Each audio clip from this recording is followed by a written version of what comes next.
നമുക്ക് ജെയ്സണിലൂടെ ഒന്ന് പോകണം സുജയ്ക്ക് ശേഷം. ഓക്കെ, ഡോക്ടർ അരുൺ, ഒറ്റ കാര്യം കൂടി. അതായത് സുരേഷ് ഗോപിയുടെ മകളുടെ വിവാഹം, ആ മകളുടെ വിവാഹത്തിൽ വന്ന് ഒരു മുതിർന്ന കാരണവരെ പോലെ നരേന്ദ്രമോദി അനുഗ്രഹിക്കുന്ന ചിത്രങ്ങൾ ഈ തെരഞ്ഞെടുപ്പ് വേളയിൽ തന്നെയായിരുന്നു വിവാഹം. ആ ചിത്രം അത് തൃശ്ശൂരിലെ വോട്ടർമാരെ നരേന്ദ്രമോദിയും സുരേഷ് ഗോപിയും തമ്മിലുള്ള ബോണ്ടിങ് എന്താണ് എന്നുള്ളത് കൃത്യമായി മനസ്സിലാക്കി ചെറിയ കാര്യമല്ല. നരേന്ദ്രമോദിയുടെ സപ്പോർട്ട് ഊന്നൽ കൊടുക്കുന്നത് കേന്ദ്രമന്ത്രി നിലയ്ക്കാണ്. അതെ, അപ്പോൾ അത്രയും ക്ലോസ് ആയിട്ടുള്ള ഒരു ഇൻടാക്ട് റിലേഷൻഷിപ്പ് ഉണ്ട് എന്നുള്ളതിന്റെ ഒരു പ്രൂഫായി ആ ചിത്രം മാറുകയാണ്. അതായത് സുരേഷ് ഗോപി തൃശ്ശൂരിൽ ജയിച്ചാൽ ഞങ്ങൾക്കൊരു കേന്ദ്രമന്ത്രി കിട്ടുന്നു എന്നുള്ളത് കൃത്യമായി തൃശ്ശൂരുകാർ മനസ്സിലാക്കുന്ന ഒരു ചിത്രമായി. അത് തമാശ പറഞ്ഞോട്ടെ, സുരേഷ് ഗോപി പറഞ്ഞാണ് കേന്ദ്രമന്ത്രി ആവുന്നെങ്കിൽ കുറച്ച് കഴിഞ്ഞിട്ട് തന്നെ ആക്കിയാൽ മതി, കുറച്ച് സിനിമകൾ തീർക്കാനുണ്ട്. ഓക്കെ, അത് നിൽക്കട്ടെ madam. Trolls apart, Suresh Gopi നോക്കൂ മാഡം, ഞാനൊരു ആ ഇലക്ഷന്റെ ഇപ്പോഴത്തെ എന്താണ് സംഭവിച്ചതെന്നുള്ളതിനെ കുറിച്ചാണ് പറയുന്നത്. 2016 ഏപ്രിലാണ് സുരേഷ് ഗോപി രാജ്യസഭ അംഗമാകുന്നത്. അതിനുശേഷം മറ്റാരൊക്കെ രാജ്യസഭാ അംഗം ആയിട്ടുള്ളതിനേക്കാൾ കൂടുതലായി വികസന പ്രവർത്തനങ്ങൾ, അത് തൃശ്ശൂർ ഫോക്കസ് ചെയ്ത് നടത്താനായി ഫണ്ട് യൂസ് ചെയ്യാനായിട്ടൊക്കെ സുരേഷ് ഗോപിക്ക് കഴിഞ്ഞിട്ടുണ്ട്. അത് കാണാതെ പോകരുത്. അത് കാണാതെ സുരേഷ് ഗോപി എന്ന് പറയുമ്പോൾ ഒരു ലാഫിംഗ് സ്റ്റോക്കായി വിമർശിച്ചുകൊണ്ടിരുന്നൊക്കെയുള്ള ഒരു മറുപടി ആയിരിക്കും എക്സിറ്റ് പോൾ ശരിയാകണമെന്ന് ആത്മാർത്ഥമായി ആഗ്രഹിക്കുന്ന ഒരാളാണ് ഞാൻ. പക്ഷേ സുജയ, വികസന പ്രവർത്തനങ്ങളൊന്നും തൃശ്ശൂരുകാരെ സംബന്ധിച്ചിടത്തോളം അങ്ങനെയല്ല അതിനെ കാണേണ്ടതാണ്. എനിക്ക് ശക്തൻ മാർക്കറ്റ് മാറിയില്ല. സുരേഷ് ഗോപിക്ക് ഒരു വ്യക്തിപ്രഭാവമുണ്ട്. ആ വ്യക്തിപ്രഭാവം മോർ ദാൻ പൊളിറ്റിക്കലാണ്. ആ മോർ ദാൻ പൊളിറ്റിക്കൽ വ്യക്തിപ്രഭാവം സുനിൽകുമാറിനെയും കെ മുരളീധരനേക്കാൾ സുരേഷ് ഗോപി നേടിയാണെങ്കിൽ അങ്ങനെ സംഭവിക്കില്ല. അരുൺ പറഞ്ഞതിനകത്ത് ഒരു കാര്യമുണ്ട്. 2019 അത് രാഹുൽ ഗാന്ധി വേവ് വന്നില്ലായിരുന്നെങ്കിൽ സുരേഷ് ഗോപി ഈ കഴിഞ്ഞ പ്രാവശ്യം മേടിച്ചേക്കാൾ കൂടുതൽ വോട്ട് വാങ്ങിയെന്ന് ഞാൻ വിശ്വസിക്കുന്നു. ഇതൊക്കെ എന്താ ഈ പറയുന്നത്? 2019 നിങ്ങൾ എന്താ ഈ പറയുന്നത്? 2019 കേരളത്തിലെ BJP അക്കൗണ്ട് തുറക്കുമെന്നാണ് നമ്മൾ സ്ഥാപിച്ചുകൊണ്ടിരിക്കുന്നത്. 2019 നടക്കില്ല, 2024 നടക്കില്ല. ഞാൻ പറയട്ടെ ഇനി, കാരണം വെച്ചാൽ 2019 അരുൺ നേരത്തെ പറഞ്ഞു, 2019 ശബരിമല തരംഗം ഉണ്ടായത് കൊണ്ടാണ് യഥാർത്ഥത്തിൽ TN പ്രതാപന് ഗുണകരമായത്. അത് അല്ലായിരുന്നെങ്കിൽ സുരേഷ് ഗോപി അവിടെ വിജയിക്കുമായിരുന്നു എന്നാണ് പറഞ്ഞത്. ഒരു കണക്കും അതിനെ സ്വാധീനിക്കുന്നില്ല. കാരണം എന്താണെന്ന് വെച്ചാൽ 11% നിന്ന് 17% കൂറ്റൻ നേട്ടം ഈ പറയുന്ന സുരേഷ് ഗോപി ഉണ്ടാക്കിയത് സുരേഷ് ഗോപിയുടെ വ്യക്തിപ്രഭാവം കൊണ്ട് മാത്രമല്ല. സുരേഷ് ഗോപിയുടെ വ്യക്തിപ്രഭാവത്തിനൊരു റോൾ ഉണ്ടാവാമെങ്കിൽ കൂടിയും ഞാൻ കൃത്യമായി വിചാരിക്കുന്നത് സംസ്ഥാനത്തെ 2 മണ്ഡലങ്ങളിലെ BJPക്ക് ശബരിമലയുടെ വേവിൻ്റെ ഗുണമുണ്ടായിട്ടുള്ളൂ. അതിലൊരെണ്ണം പത്തനംതിട്ടയാണ്. അവിടെ നല്ല മുന്നേറ്റമാണ് കെ സുരേന്ദ്രൻ കാഴ്ചവെച്ച. അത്രയും മുന്നേറ്റം യഥാർത്ഥത്തിൽ സുരേഷ് ഗോപി കാഴ്ച വെച്ചിട്ടില്ലെന്നേ തൃശ്ശൂരിൽ.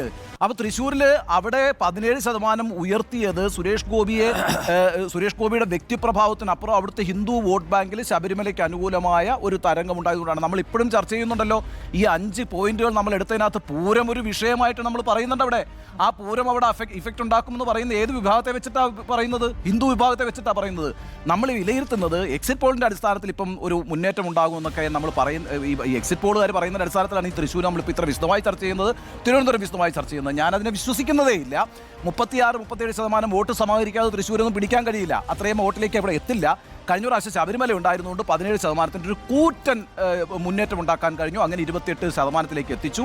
അതല്ലാതെ മറ്റൊരു ഘടകവും അവിടെ സുരേഷ് ഗോപിയെ ഒന്നാമതെത്തിക്കാൻ പറ്റുന്ന ഒരു ഫാക്ടറും ഇല്ല. അങ്ങനെയാണെങ്കിൽ നിയമസഭയിൽ സുരേഷ് ഗോപിക്ക് ബി ഗോപാലകൃഷ്ണനെ അപേക്ഷിച്ച് 12% വർധനമുണ്ടായി. ഏത് ഫാക്ടറായിരിക്കും? ബി ഗോപാലകൃഷ്ണൻ പഞ്ചായത്ത് തൃശ്ശൂർ അസംബ്ലിയിൽ 2016 മത്സരിച്ച ബി ഗോപാലകൃഷ്ണനാണ്.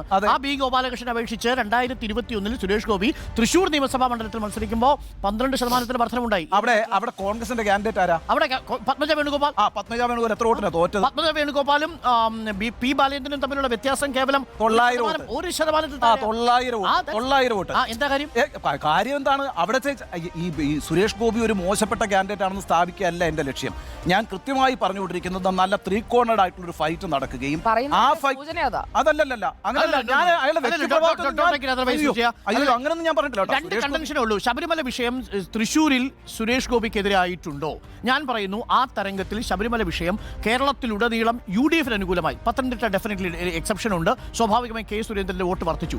ശബരിമല വിഷയം ഇല്ലാതിരുന്നുവെങ്കിൽ ഒരുപക്ഷെ 2019 സുരേഷ് ഗോപി കുറച്ചുകൂടി വോട്ട് പിടിച്ചേരെ എന്നുള്ളതാണ് എന്റെ ടേക്ക്. എന്റെ നേരെ തിരിച്ചാണ്. കാരണം വെച്ചാൽ ശബരിമല വിഷയം ഒറ്റ ഫാക്ടറാണ് സുരേഷ് ഗോപിക്ക് 17% വലിയ മുന്നേറ്റം ഉണ്ടാക്കാൻ കഴിയുന്നതിന്റെ ഒരു ഘടകം എന്ന് പറയുന്നത്. അല്ല എങ്കിൽ ആകപ്പാടെ ഞാൻ അതിനകത്ത് അത്ഭുതകരമായിട്ട് കാണുന്നത് ആറ്റിങ്ങലും മാവേലിക്കരയും മാത്രമാണ്. അവിടെ എന്തുകൊണ്ട് വലിയ രീതിയിൽ UDFന് വോട്ട് കിട്ടാൻ കഴിയാതെ പോയെന്ന് മാത്രമേ എനിക്ക് സംശയമുള്ളൂ. കാരണം 35,000-40,000 വോട്ടിന്റെ ഭൂരിപക്ഷത്തിലാണ് ഈ ശബരിമല തരംഗവും രാഹുൽ ഗാന്ധി ആറ്റിങ്ങലും മാവേലിക്കരയും നിന്നത്. അതേസമയം ബാക്കി എല്ലായിടത്തും വലിയ ഭൂരിപക്ഷമല്ലേ ഉണ്ടാക്കിയത്.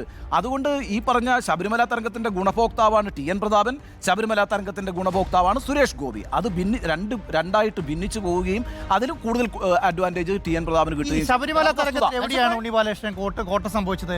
രാഹുൽ ഗാന്ധി തരംഗം വന്നപ്പോഴാണ്.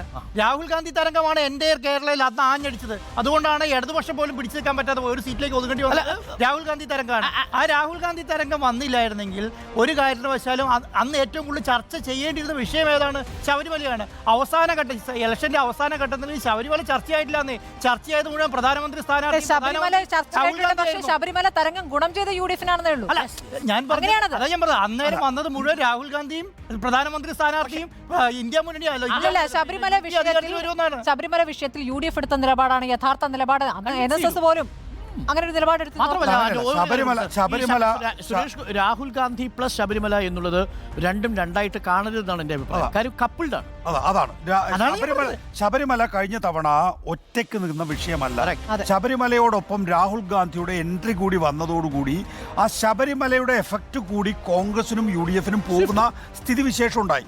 അതുകൊണ്ടാണ് കഴിഞ്ഞ ലോക്സഭാ തെരഞ്ഞെടുപ്പിൽ നമ്മൾ കാണേണ്ടത് തൃശ്ശൂരിൽ 4,15,000 വോട്ടാണ് TN പ്രതാപന് കിട്ടിയിട്ടുള്ളത്. തൊട്ടടുത്ത എതിർ സ്ഥാനാർത്ഥിയായിട്ടുള്ള രാജാജി മാത്യുവിന് 3.21, ഏതാണ്ട് 90,000 വോട്ടിന്റെ ഭൂരിപക്ഷം അവിടെ. അപ്പോൾ അവിടെ കഴിഞ്ഞ തവണ ഒരു ത്രികോണ മത്സരമായി നമുക്ക് കാണാൻ സാധിക്കില്ല. UDFന്റെ അപ്രമാദിത്വമുണ്ട്. നേരത്തെ ചൂണ്ടിക്കാണിച്ചതുപോലെ തന്നെ ശബരിമല കപ്പിൾഡ് വിത്ത് രാഹുൽ ഗാന്ധി. അങ്ങനെയാണ് അതുകൊണ്ട് തന്നെ കഴിഞ്ഞ തവണ BJPക്ക് കിട്ടിയിട്ടുള്ള ഈ പറയുന്ന 2.93 വോട്ടുണ്ടല്ലോ, ഈ 2.93 എന്ന് പറയുന്നത് വലിയ കുതിച്ചുയരുന്ന വോട്ട് തന്നെയാണ്. ഈ പറയുന്ന രാഹുൽ ഗാന്ധിയും ശബരിമലയും ഉള്ളപ്പോൾ തന്നെ BJPയെ പോലെ ഒരു മൂന്നാം കക്ഷിക്ക് 2.93 കിട്ടുക എന്ന് പറയുന്നത് തീർത്തും നിസ്സാരവൽക്കരിക്കാൻ കഴിയുന്ന ഒരു സാധനമല്ല. അവിടെ ഈ ദക്ഷിണേന്ത്യയിൽ മുഴുവൻ വലിയ രീതിയിൽ BJPക്ക് നേട്ടം ഈ C vote my axis survey ചൂണ്ടിക്കാണിക്കുന്നുണ്ട്. കേരളത്തിലെ ഒട്ടും സാധ്യമല്ലാത്ത വിധത്തിൽ 27% കാണിക്കുന്നുണ്ട്. ഞാൻ നേരത്തെ പറഞ്ഞല്ലോ, 27%ത്തിലേക്ക് BJP എത്തണമെങ്കിൽ ഉണ്ണി മലപ്പുറത്തടക്കം 30%-ഓളം വോട്ട് ശതമാനം നേടണം BJP. കണ്ണൂർ, കാസർഗോഡ്, വടകര, കോഴിക്കോട്, പാലക്കാട് തുടങ്ങിയ പാലക്കാടൊക്കെ സാധ്യമായിരിക്കും, ചിലപ്പോൾ 25-ന് മുകളിലൊക്കെ സാധ്യമായിരിക്കും. ബാക്കിയുള്ള എല്ലാ ഇടങ്ങളിലും ഇത് സാധ്യമല്ല. അപ്പോൾ 27 എന്ന് പറയുന്നത് അസാധ്യമായിട്ടുള്ള ഒരു വോട്ടിംഗ് ശതമാനമാണ്. ആ പറയുന്ന 27ലേക്ക് എത്തിയിട്ടുള്ള അതേ സർവേ ഏജൻസി തന്നെയാണ് തൃശ്ശൂരിൽ 1ാം സ്ഥാനത്തേക്ക് എത്തുന്നത്. പക്ഷേ കഴിഞ്ഞ ലോക്സഭാ തെരഞ്ഞെടുപ്പിൽ 2.93 കിട്ടിയ BJPയെ സംബന്ധിച്ചിടത്തോളം 1,00,000 വോട്ട് കൂട്ടിച്ചേർക്കണം. 3.9 കിട്ടിയാൽ മാത്രമാണല്ലോ ഒരു ക്ലോസ് ഫൈറ്റിൽ ജയിക്കാൻ സാധിക്കുക. ആ 3.9ലേക്ക് എത്തുക എന്ന് പറയുന്നത് കഴിഞ്ഞ തവണത്തേത് ബേസ് വോട്ടാണ് എങ്കിൽ പിന്നീട് നേരത്തെ സുജിയെ ചൂണ്ടിക്കാണിച്ചതുപോലെ തന്നെ എന്തൊക്കെയാണ് സുരേഷ് ഗോപിയുടെ കാര്യത്തിൽ സംഭവിച്ചിട്ടുള്ളത്? ഒന്ന്, ഈ 543 മണ്ഡലങ്ങളിലും സാധ്യമാകാത്ത ലോഞ്ചിങ് നടന്നു. അമിത്ഷാ എത്തി സുരേഷ് ഗോപിയെ ലോഞ്ച് ചെയ്തു. ഒരുപക്ഷെ 543 മണ്ഡലങ്ങളിൽ BJP ആദ്യം പ്രഖ്യാപിച്ച സ്ഥാനാർത്ഥി സുരേഷ് ഗോപിയാണ് എന്നുള്ളതാണ്. ലോഞ്ചിങ് കഴിഞ്ഞതിന് ശേഷം ഈ സുജിയ നേരത്തെ ചൂണ്ടിക്കാണിച്ച പോലെ സുരേഷ് ഗോപിയുടെ മകളുടെ കല്യാണം ഒരു തെരഞ്ഞെടുപ്പ് പ്രചാരണ പരിപാടിയാക്കി നരേന്ദ്രമോദി മാറ്റി. അംബാനിയുടെ കല്യാണത്തിന് നമ്മൾ നരേന്ദ്രമോദി പോകുന്ന ദൃശ്യങ്ങൾ കണ്ടിട്ടില്ല. അതേസമയം സുരേഷ് ഗോപിയുടെ മോളുടെ കല്യാണത്തിന് നരേന്ദ്രമോദി പോകുന്നത് നമ്മൾ തത്സമയ ദൃശ്യങ്ങളിലൂടെ കാണാണ്. അപ്പോൾ അത്രയും പ്രധാനപ്പെട്ടതാണ്.